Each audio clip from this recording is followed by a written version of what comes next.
आज गोटे विषय कहबी जदि ज्वर है ताले आपण कौन खाई परिवे ना देखो ज्वर जदि होता बॉडी टेम्परेचर बहुत बढ़ी थाए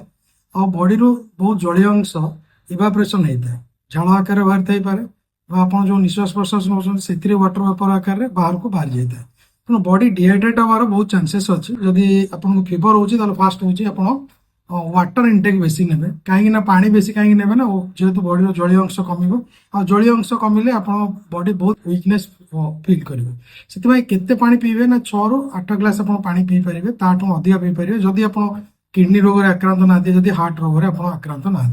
आउ जदि पानी पीवा विषय खाली पानी पीबे ना